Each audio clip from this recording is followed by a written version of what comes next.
17-year-old Carlos Hallowell from Citrus County was taken to police headquarters after making an urgent 911 call at 6:15 p.m.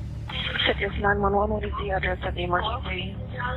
4419 Southwest Point. I need someone here immediately right now. Okay, tell me exactly what's happening. Okay. Oh my God. Okay. He reported a terrifying scene. His mother, Denise Hallowell, lay in bed with an axe lodged in her head. Just stay on the line with me, okay? Okay. Emergency responders arrived to find a deeply distressed Carlos. His mother was unresponsive and was declared deceased at 6:50 p.m. Denise Hallowell adopted Carlos from Guatemala in 2006 when he was just 4 years old. She raised him on her own. Fast forward to July 13, 2019, both she and Carlos attended a family friend's funeral in St. Petersburg. After returning home to their secluded lakeside house, they shared apple pie in the kitchen before taking afternoon naps. 3 hours later, Carlos was on the phone with 911. Denise was found face down on her bed, lifeless. The investigation has been classified as a homicide. To find Denise Hallowell's killer, the police are working swiftly to collect evidence before any leads fade. In the interrogation room, detectives question Carlos about what happened, as he was the last person to see his mother alive. I hear barking from my side of the house, which is abnormal. Our dogs are supposed to be in that little fenced-in area. So the front door was wide open. So went to go find the dogs, checked around the property, looking for them. I couldn't find them, so I went to go wake my mom up and help me find them, and then I found her there. So what did you see when you walked in your mom's room? It was our axe in the side of my mom's room, and I could still hear her trying to breathe. The detectives are currently uncertain about the situation. They must quickly uncover the events that transpired in the house. Simultaneously, they need to approach the situation with caution to avoid causing additional trauma to the young man who has lost his mother. My mom and I we've been through a lot together, so, I mean, there's nothing I wouldn't do for her or anything. So, I just don't know what happened. Obviously, we're not looking at an accidental situation here, right? Somebody put an axe in the back of her head. Who would have done that? I don't know anybody who would have done that. All my mom's close friends, anything would be people in church. This is the only people that I know. She don't have any enemies? That I know of. She would have kept to herself. So, you guys are kind of out there in the middle. Yeah, we're in nowhere. We're in the middle of nowhere. We just keep to ourselves. We put signs up because we've had small intruders, and then we hear noises at night. So she just puts all that stuff up for safety. So I don't know. She hasn't had any problems with anybody? Not that I know of. She also stays private from me as well. I only know what I need to know. Carlos is remarkably composed for someone who has just discovered their mother deceased with an axe in her head. The detectives already view this as suspicious. For now, the detectives are focused on the facts and are working through Carlos's version of events in fine detail. If his story can be verified, Citrus County Police will have the confidence to focus elsewhere. You guys walk in, you guys have pie. What did you guys have pie at? Right on the dinner table. Dinner table. Plastic plates, silverware, or no, we just eat right out of the box. We just eat a slice, save it, we save it. Because we're used to kind of living paycheck to paycheck because of a teacher and being a single parent. So we make things last and she doesn't get paid for it. Gotcha. So you guys are done at the dining table. What do you guys do with pies? Put them in the fridge and then we parted ways. We both decided to take our naps. She went into her room, I went into mine. And I watched a couple of things on YouTube and fell asleep and got up again and texted people and fell back to sleep. Usually we stay in there for about 2 or 3 hours to give ourselves time. It's our own separate time throughout the day. So you don't know if she left to go anywhere else or something? I don't. I usually don't know. a heavy sleeper and I sleep on that side of the house. Her car's where the garage is, so I usually can't hear it, or nor do I now. I usually have something playing in the background to help me fall asleep. Mm-hmm. You remember at any time, what time you went to bed, or take a nap? No. The only thing I remember was waking up to the dog barking next to my room, which was wrong. Did you try to give your mom any type of aid? I didn't know what to do. I just shook her. Wasn't responsive except just breathing. I don't know what to do, and I didn't want to do something stupid or take it out and she bleeds to death or something. Detectives now believe that Carlos isn't being truthful. Given the severity of Denise's injury, it's implausible that she could still be breathing, as Carlos claimed. By that time, she would likely have already passed away. Investigators are now pressing Carlos for a thorough account of the events leading to his mother's death. So your mom went to her room and now came out and went back to her room again? Yeah, she does that all the time. She'll get up, get tea, she'll get up, get water, do whatever. And she doesn't always sleep, deep sleep like I do. She's a restless sleeper. She hears everything. So she'll always get up. The story's changing as we keep going. It just keeps changing and changing. Going from you talking about she went to, you heard her. Okay. You said you went to your room. I'm confused. You said you went to your room. Yes. You closed your door. You heard your mom walk to her room and close her door. Right. She was doing. And then you went to sleep. Yes, she was doing what she normally does, and then I went to sleep. So then how you know she came out and went back in? That was before I went to sleep. I'm saying that I went to my room, closed my door, and I hear my mom doing what she normally does, goes to her room, and then she needs something, water. She usually gets water. Came out, got water. She went back to her room, never heard it up again. So I went to sleep. Carlos's account has shifted within minutes. Initially, he claimed he went to his room and didn't hear anything due to background noise. Now he mentions hearing his mom leave the room to get water. So you don't know if she left to go anywhere else or something? I don't. I usually don't know. I'm a heavy sleeper and I sleep on that side of the house. Her car's where the garage is, so I usually can't hear it, nor do I know. I usually have something playing in the background. His narrative is inconsistent, and it seems he's attempting to backtrack. When someone is speaking the truth, details are often clear and consistent. Conversely, when someone is lying, they might struggle to keep their story straight, leading to inconsistencies or added embellishments. Such discrepancies are clear warning signs for detectives. So her room should have a cup of water in it? I don't know what she got. I don't know. I was in my room, so I have no idea. That's just her usual routine. This is going off of what she normally does for everyday thing. Her normal routine, but what did you actually hear? I just heard her. You can say I can normally tie my shoes, but I don't mean I really had tied my shoes. Well, she just went into the kitchen. I usually know she gets water because she gets dehydrated, and sometimes she doesn't bring it with her, so she'll drink it there. So she'll have her water cup next to her medicine, and she'll just get a drink and go back to bed, or do whatever. She'll get tea. I don't know because I'm in my room. Bottled water is It's in a jug. We fill our waters and we keep them in the fridge. Let's step out for a minute. St. Louis real quick. About 50 minutes into the interview, both detectives step out of the interrogation room, leaving Carlos Hallowell alone. After a roughly 20-minute break, the detectives return to the interrogation room, armed with fresh details. They've learned that several months earlier, Carlos had been reported to the authorities for assaulting his mother, striking her with such force that her arm was broken. Not too long ago, you guys got into a little domestic. The cops were called. Domestic? Oh, no. My mom and I sorted that out. That was completely gotten out of hand, and then my mom overreacted, I overreacted, and we talked about it after it happened and after I was out of the house. Right. Was that before you left or after? Before.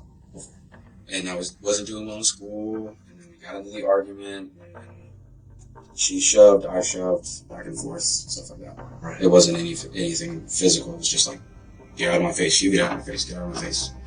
This is just got yelling. It wasn't going anywhere. Right. She used to hit me pretty hard, sometimes in the face, mostly in the back, with just anything she could grab. That was it. So you have like a special bat or a stick or something there?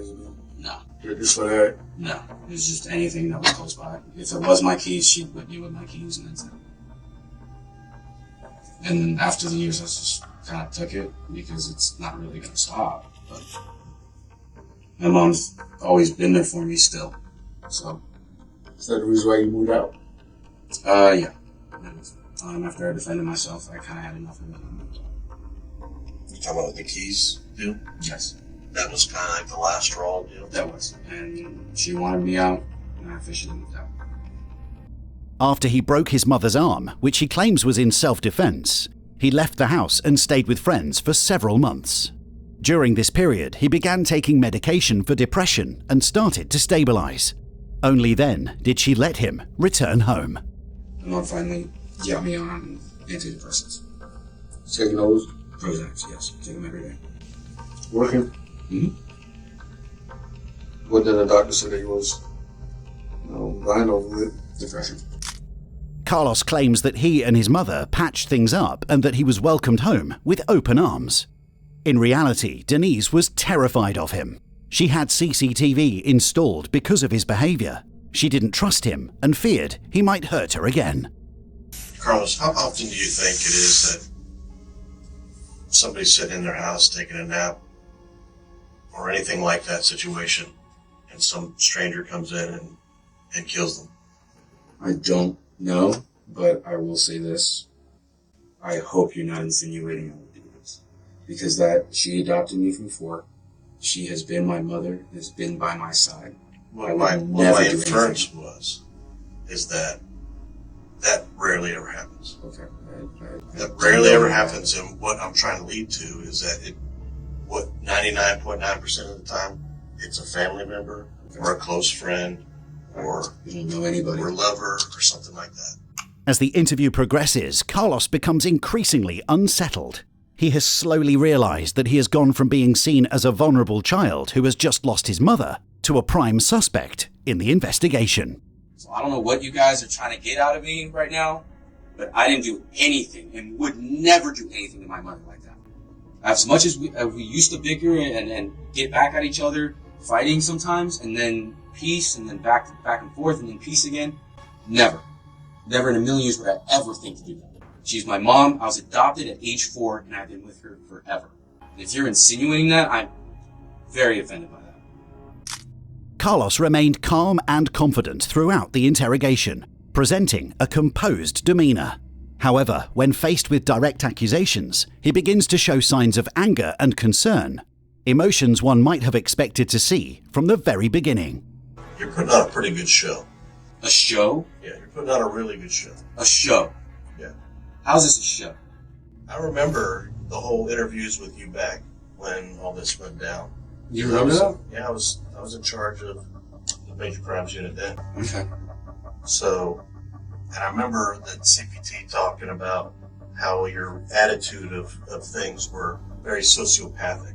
Sociopathic? Which is exactly what you're showing me right now. And you're trying to act like you're upset about something. Trying? Yeah. Okay, how is this trying? That was my mom. My mother. Right. So trying, how is this trying? Because you don't feel like normal people feel.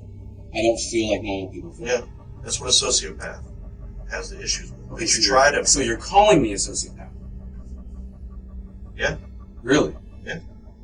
This is what sociopaths do. Do what? I've just been sizing you up the whole time. Okay. It's like 100%. Okay, you can size me up. You don't have normal feelings. You can size me up all you want. I do have normal feelings. I loved my mom. Ask anybody in this county. We're going to release you to DCF, and DCF's going to have to figure out where you go. Okay. When am I being released to DCF? I think I just told you it takes a little while. Alright? So hang loose. It's going to be a bit. The police don't have enough evidence to hold Carlos any longer, especially since he is a 17-year-old minor. Detectives couldn't conclusively link Carlos to his mother's murder, so they were forced to send him home. Hello. Hi. How are you?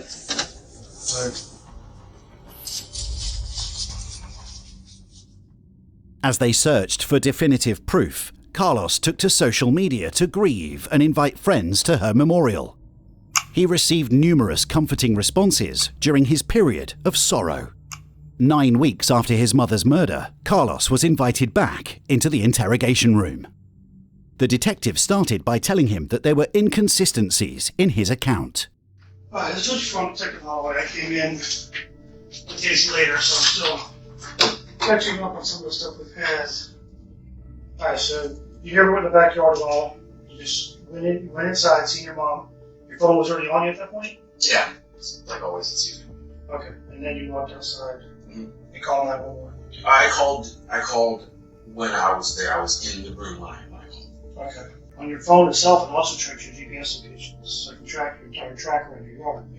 Because you were on the phone 911 for a few minutes, correct? Yeah. So it tracks everywhere you went. It says you were down by the lake area. For when? At that time, while you were in that whole time frame from when you called 911 on. I didn't go down by the lake. I could see it. I didn't go down there. You know we have a dive team, right? And then we searched the entire lake behind it. Have we found anything out there, you think? Nothing else?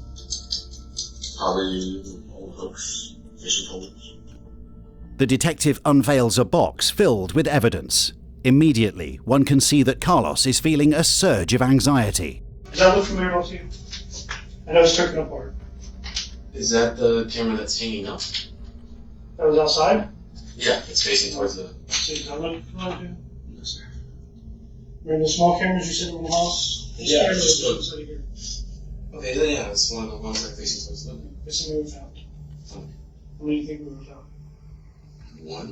No. There's only one in the house. No, you know there's one in the house. There's 3 cameras in the house. Yeah. I found 3 cameras in the house. I actually found one. Upon inspecting his phone, the detective discovered that Carlos was near the lake when he phoned the police, contradicting his claim of being in Denise's room.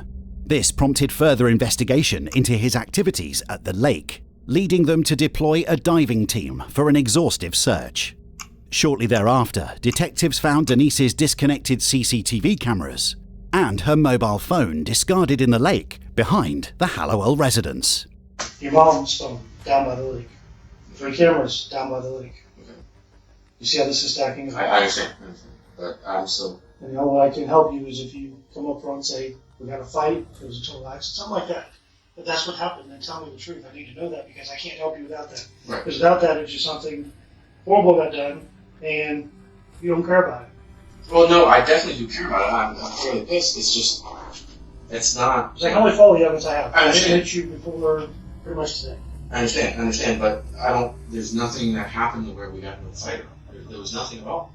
That's the thing. It was a perfectly good day. We were fine. And I don't remember anything bad going on that day. It was all just okay.